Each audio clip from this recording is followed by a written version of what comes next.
Whoa, that was a bit to take in. Welcome everybody to the Codex After Show. I wish Jamie and Chris could join me, but unfortunately they are both busy, so you just got my lovely company to endure, sadly. But yeah, preview today that everyone will have enjoyed, and it's been an interesting one. I mean, I thought personally that Necrons had everything coming now. I thought that was it. No more new models from Necrons. I thought with the release of the Dimensional Hex Mark, whatever it was, that Hex Mark Destroyer, I think it was called, I thought that was it, because that large picture that we got leaked earlier on, and then GW re-released, I'd imagine, didn't show any new models, so I thought, that's it, and quite frankly, that was, everything new Necrons had up until that point was gravy, but we had even more new Necron releases, four new Necron previews today, and obviously we've had some Spaceman previews as well, which we'll go into at the tail end. But it's been a bit of an info dump. There's been quite a lot of rules previews and stat lines and things like that I'm not really going to go into. I mean, I'd like to tie Jamie down at some point and obviously have him look at the Necron rules, and then obviously us as a group look at the Space Marine rules and how that impacts things. Not so much the Space Marine ones, I suppose, because we don't have any stock in that. I mean, yeah, it's fine, I guess, but the Necron ones I'm pretty sure Jamie could actually have input on, because obviously he knows the Necron Codex inside and out. But, enough rambling on from me. The new Necron stuff, right, it's nice to know that the Necron and Space Marine Codex, from what I'm led to believe, are going to be released simultaneously. I thought it would have been a staggered release, like the first week would have been the Space Marine ones, and then obviously a preview for Necrons, and then the week after would be the Necron Codex release. But no, apparently they are going to launch in tandem, which is nice for both Space Marine players and Necron players.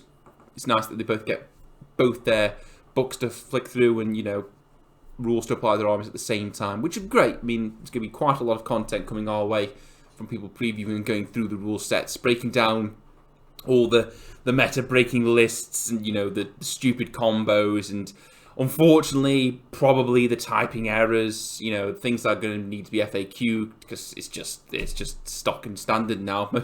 Most times there's always something in the codex is like, hang on, that doesn't sound right, or rules as interpreted versus rules as written kind of thing. So that kind of thing to look forward to. Big lore dumps as well. Obviously Silent King's come back, so he's kicking a bit of a shit stink within the Necron legions. People, not quite happy to see him back, that kind of thing. But, like I said at the top of this, brand new Necron models that I don't think anyone saw coming. I mean, I didn't see any leaks or anything like that. It was pertaining to these new models, but yeah, I mean, kicking off with the, the Ophidian Destroyers. I mean, when I saw these actually on leak, I was thinking to myself, they've taken the old school wraiths, the really old school ones, which are basically like half Necron, half Snake things, and just reinvented them. And I'm like, are they investing, another type of destroyer? I mean, what have we got now? We've got the flying type, the scuttling type with loads of guns, and now we've got the snaky type.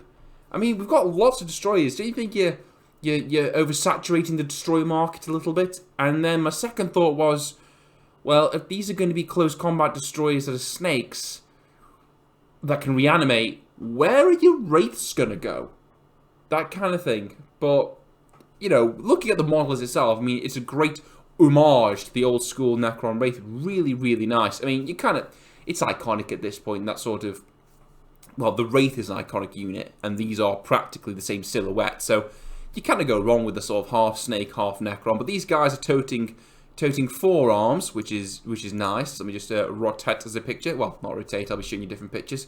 Obviously, you got your phase blades there, your flensing claws, and the big old spiky tail, which are quite nice. And apparently, these dudes can deep strike, so they're bringing that kind of utility to the army itself. So you don't have to have extra shit to facilitate, getting your troops or getting these guys to where you need them. You won't have to rely on monolith portals, you won't have to rely on any stratagems or any particular warlord traits or any shenanigans like that. These guys can deep strike off their own. So I guess they will have the place in their army, and they do look nice. I mean, if these have the same sort of scale and size as Wraith, they'll be pretty imposing on the battlefield. I'm guessing squads of 3 again, because, of course, they seem a little bit weaker than regular destroyers. I mean, I can't recall the other previous destroyers stat line off the top of my head, but these are his strength toughness 4. So I'm guessing what they lack for in staying power, they make it up in speed with a 10-inch move, which is very, very nice. So I think these guys are going to be quick sort of flanking troops, deep strike, well, obviously deep striking, backfield shenanigans, but they are lovely models. And obviously you've got your plasma sight there, bringing up the rear. God, the Necron range is just smashing out of the park, isn't it, really? I mean, like I said before, the stars of the new edition, I mean, Space Marines are the face, but the shining stars have got to be the new Necron range. They're just absolutely smashing it. And not only that, not only do we get a new version of a Destroyer and arguably a new version of a Wraith, Flayed Ones are finally getting plastic. No more fine crap. It's great. It's like years and years of the community going, hey, you know, GW, you know, this fine crap, it's crap, it's shit, it's crap, it's fucking shit, we don't want it, we don't like it, we hate it. And then GW going, you know what, guys, we're getting the feeling you don't like this stuff. And we're like, oh, gee, mister, what gave you that idea? So, you know, those fine crap Flayed Ones, they're out. These ones are in. I think they've toned down a bit of, like, the sort of hanging flesh on these. I'm not sure if I like that or not. I mean, the Flayed Ones are another sort of, like, iconic Necron unit that definitely needed moving away from the fucking fine crap treatment. And these ones are just... they look nice. They look good. I mean, I'm not sure whether I prefer, like, more flesh on my Flayed Ones or less flesh. But, I don't know. I'm still on the fence. The model is a nice model. The lovely models that are iconic. Again, can't help saying that word. But, I think I'm leaning towards I prefer them more sort of like flesh. I like the one that's sort of like got a face stretched over his actual face. That's really nice. Sort of like a leather face-esque sort of thing. But again, these guys would be really nice. I mean, I messaged Jamie, obviously. He's trying to keep spoiler free. He wants all this to be a surprise. But I messaged him saying, obviously, Flayed Ones are getting out of Firecraft and they're getting into plastic. And he's like, you know, finally you'll be able to make a nice melee themed list. And it's true. I mean, these guys, just on the blurb, the Flensing Claws are getting -1 AP, and they're going to be getting extra hits on 6s, so they're going to be exploding on 6s, which is nice. Very nice. I mean, I want...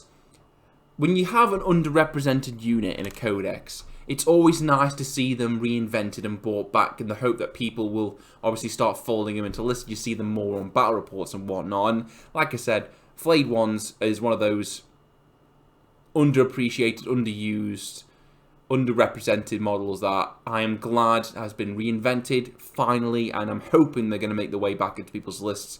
Obviously, we don't know their entirety of the points cost and whatnot yet, yada yada yada. We're just hoping that that folds its way back in because, I mean, they're cool. I mean, the Necrons that nick your skin, I mean, that's pretty fucking badass. I mean, you can't go wrong with that.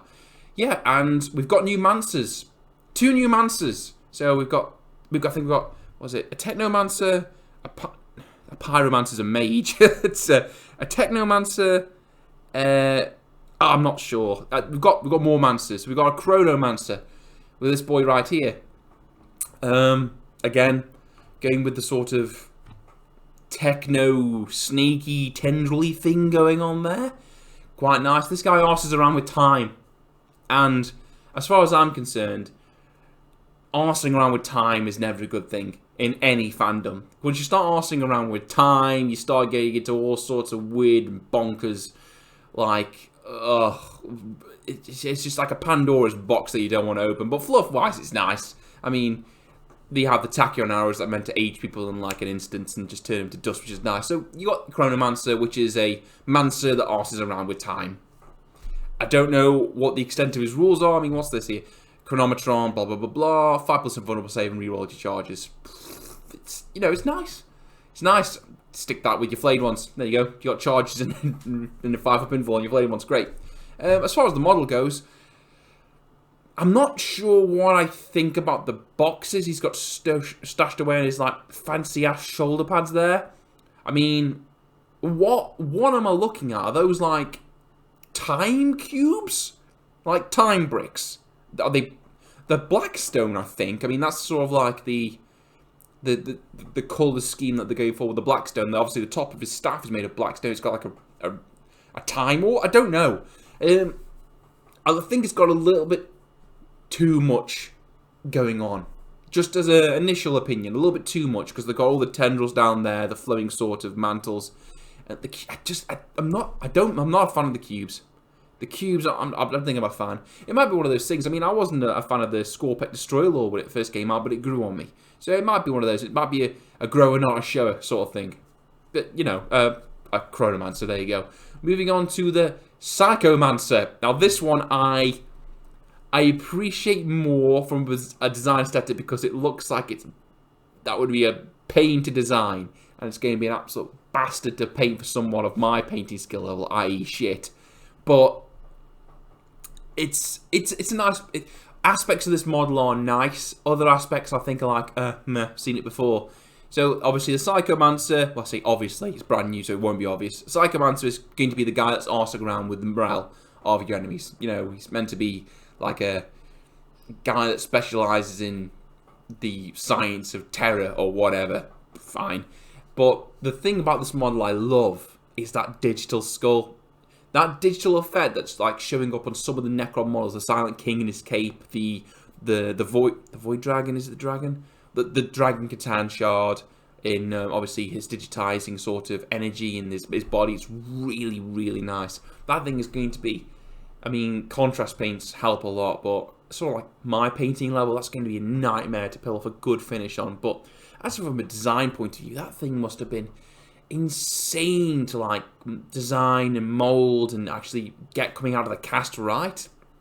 But I really, really appreciate the finished product. The digital skull is the thing that really wins this model over for me. Again, the snake tendril tails. It's nice, but I've seen them before, kind of thing. So I can't really probably appreciate him as like a Necron fan would probably appreciate him. The staff looks like a staff, nothing too amazing going on there. And it's just like another sort of fancy Cryptek, well, not a fancy Cryptek body, it's like another floating Necron body. But again, the skull, that digital effect in the skull and the way it's sort of like being materialized. I mean, I don't know how you'd explain it. I mean, is one of his arms opening up into sort of like a gun or a projector? God knows, I'm not going to try and overthink how this would probably work. I mean, you know, you're trying to apply logic and reason to the 40k universe, a place where logic and reason don't really go hand in hand. But, yeah, the skull is what... It really, really makes that for me. Oh, Nightmare Shroud, that's the aura there. Enemy units within 6, subtract 1 for leadership, and, you know, subtract 1 from combat tests, so, bleh. Right, that's the Necron stuff out of the way. Arguably, a win-win. All good stuff. Plastic Flayed Ones, great. The new destroyers that are basically a renovation of the old school wraiths as far as I'm concerned. Great, and 2 new Mancers. You know, great for Necron players. It's just like, if your cake didn't have enough icing on it, here is some more icing for your Necron robot cake. It's really good. Moving on to the Space Marines. Now, I really enjoyed the little cartoon they showed before this. It's like, oh, Crawley, you can't solve every problem by solving more... By throwing more Primaris Marines at it, and it echoed back to the Age of Sigmar one from a few years back, and just like the hell I can't smash the Primaris button, like all these new, you know, extra sculpts of Primaris Marines coming out. So obviously you got the Space Marine Codex, and apparently it's a bit of a beast. It's got shitloads of fucking stuff in there. Obviously, I should expect from the Space Marine range. It's a big old range, and this thing is going to be like the bedrock that we'll discuss later, because obviously more supplements and codexes have been announced, but this thing's going to be the bedrock for every Space Marine player. I think bar Grey Knights. I think Grey Knights are going to have their own sort of... Grey Knights and Custodians, because they're going to have their own sort of, like, party that they're going to bring to the table, which is nice, I suppose. But as far as Space Marines go, this is the book that you'll probably be using for every single chapter. You know, you got your Raven Wing, your White Scars, blah, blah, blah, blah. This is, like, the keystone, what you'll need, so that's good. Big old chunky book for the big old chunky boys. And we've got a captain with a mastercrafted heavy bolt rifle. I like Gravis armor. I mean, I am lukewarm on Space Marines the majority of the time because it's like the rank and file is the thing you see all over the place in 40k, as you should, because they are the poster children. They are if you say 40k, you instantly think Space Marines, because that's just the land, that's the facts. Space Marines are 40k, and I really have been completely 5 out of 10 middle of the road with Space Marines. I don't like them, I don't love them, I don't hate them. I just like them, they're there. But I am really loving the Gravis armor. I think I'm a fan, just generally, of chunky collars, or like armor that sort of like semi-envelops the head, which is like why I like sort of like some G Steel Cult stuff, where they have the mining armor that's sort of like, where the G Steel Cultist is like sort of like the head's resting in like a massive like fixed in helmet, which I like. But this Gravis armor, it's starting to win me over. It's like Space Marine power armor plus, and I think that's kind of cool.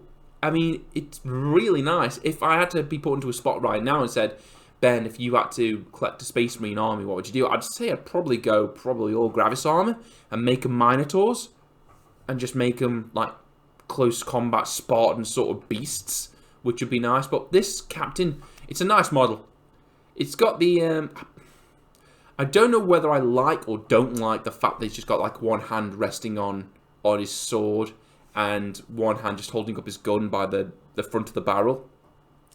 I'd prefer sort of like more in action sort of pose.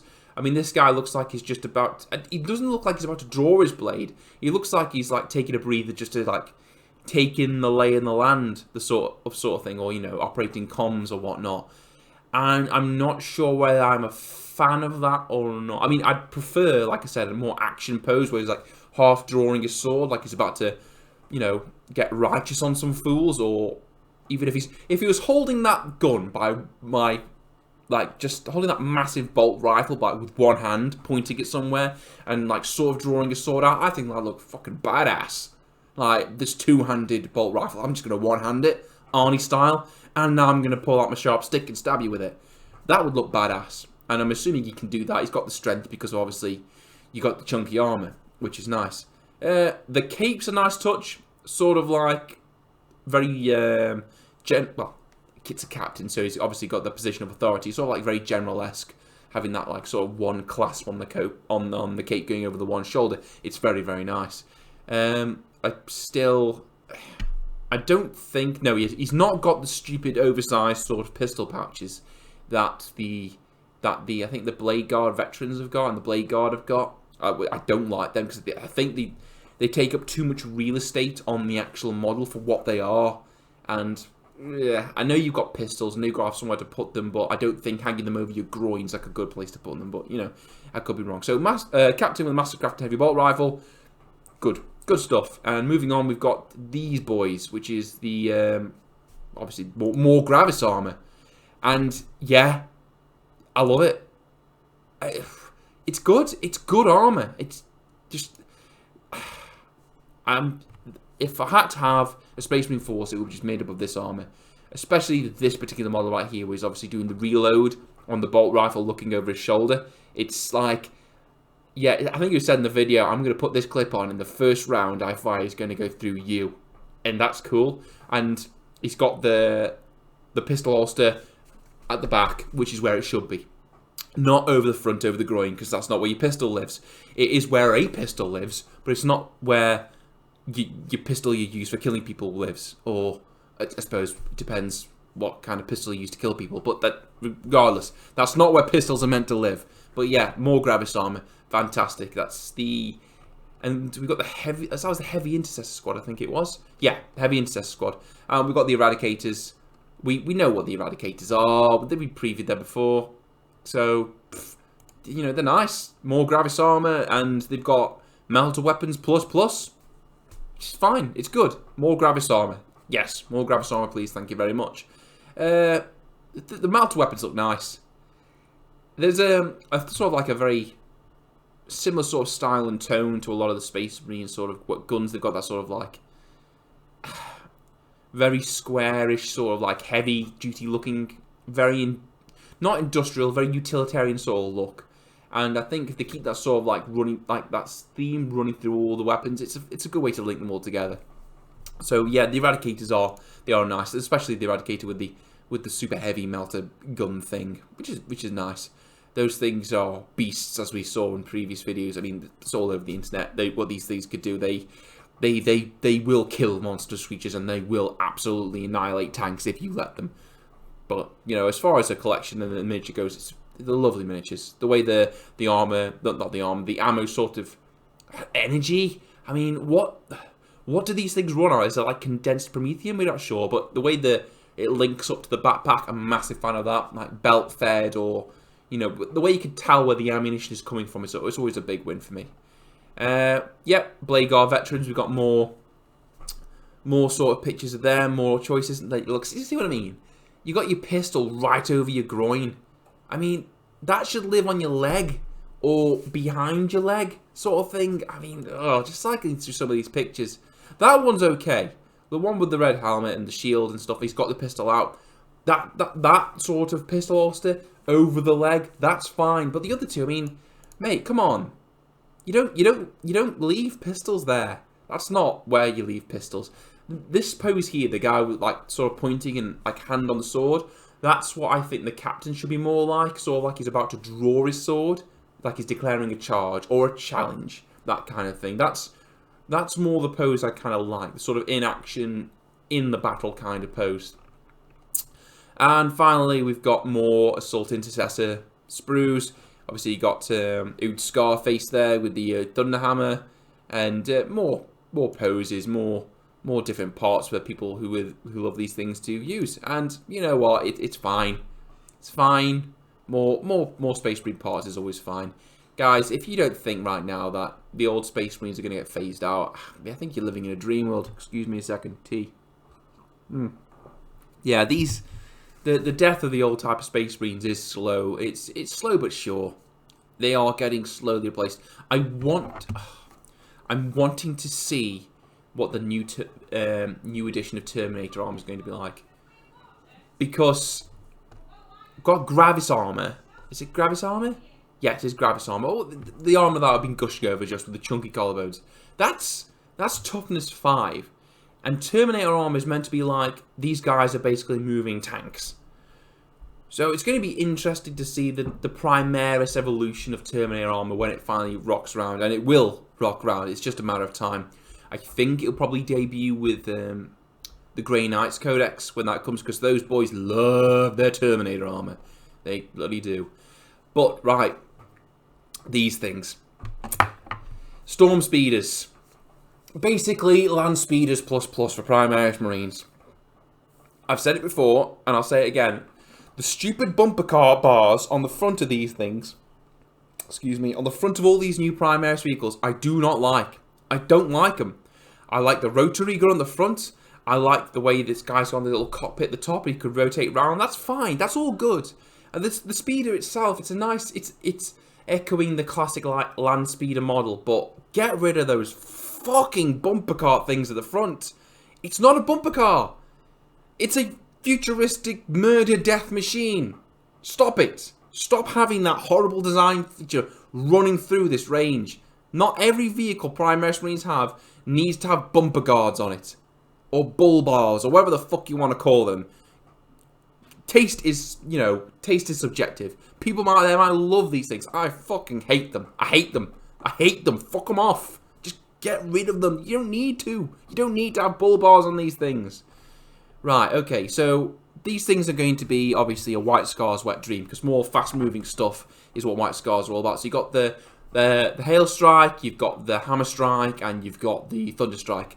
Obviously doing different battlefield roles. I mean, the Hail Strike is sort of like an infantry gunship, because you've got the rotary cannon at the front there, and obviously, they're not heavy stubbers.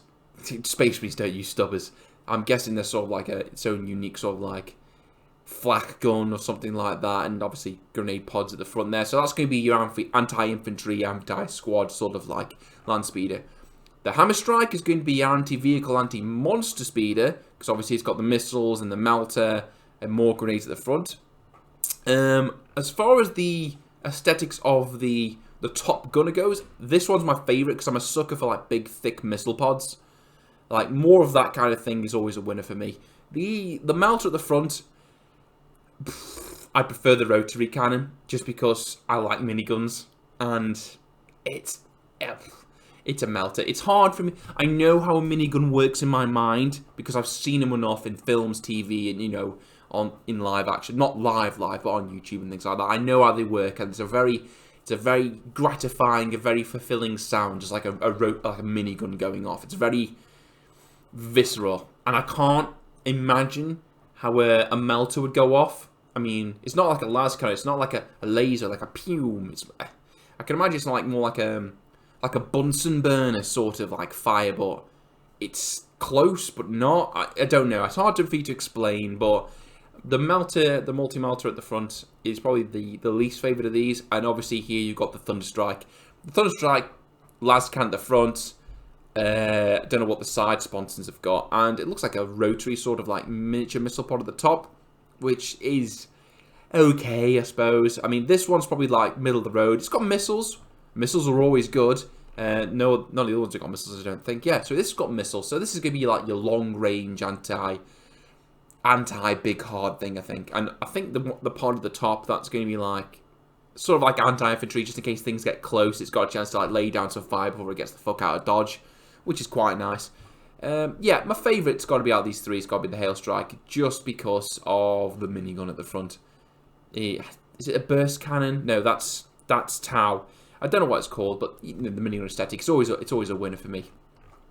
So they were the new models, and at the tail end of this preview, after obviously people were speaking about the new models, the new rules and whatnot, how they might interact with existing armies, we got shown what the last codexes of this year are going to be. And they are, in no particular order, you've got Space Wolves, you've got Blood Angels, you've got, is it not? Yes, you've got Death Guard, and you've got Death Watch. So, a Space Marine supplement, a Space Marine supplement, a Space Marine supplement, and a Chaos army. That's like a sub-faction of Chaos.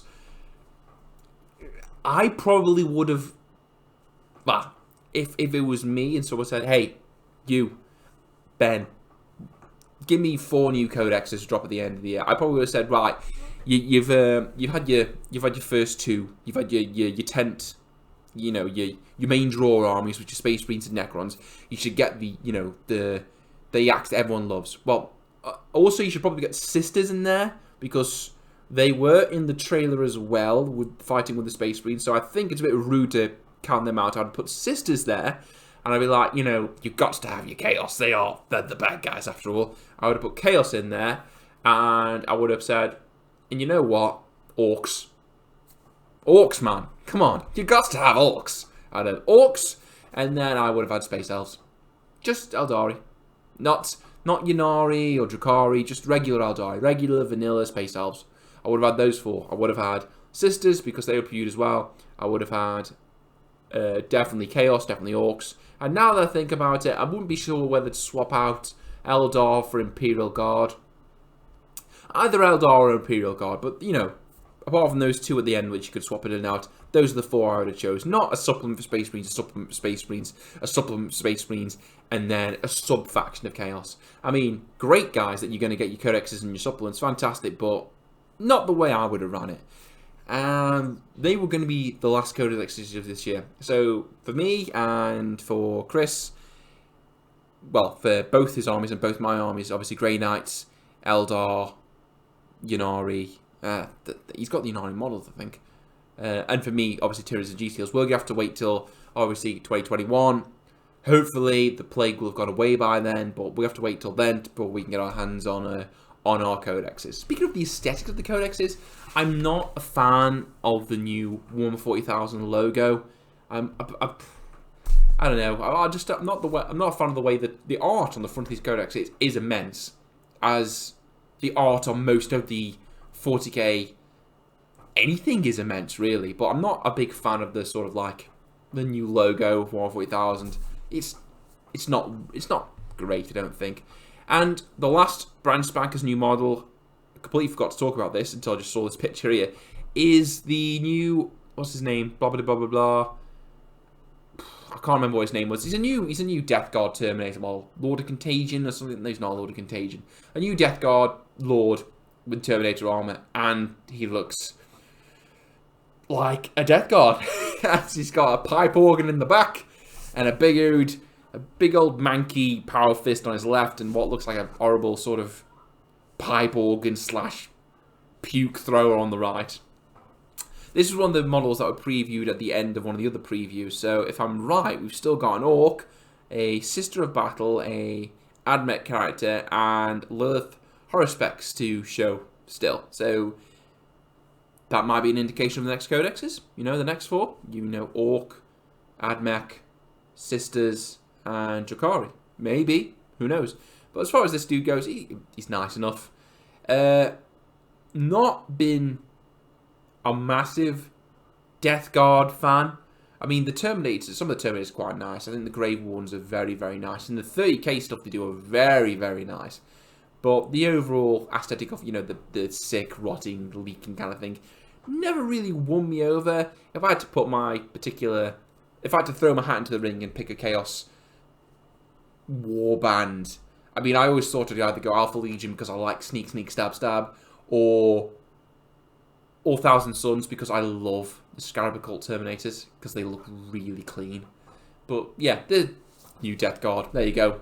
Death Guard players. You got something coming down in the pipeline. Very nice. Very nice for you guys. And last but not least, we've got Forge World.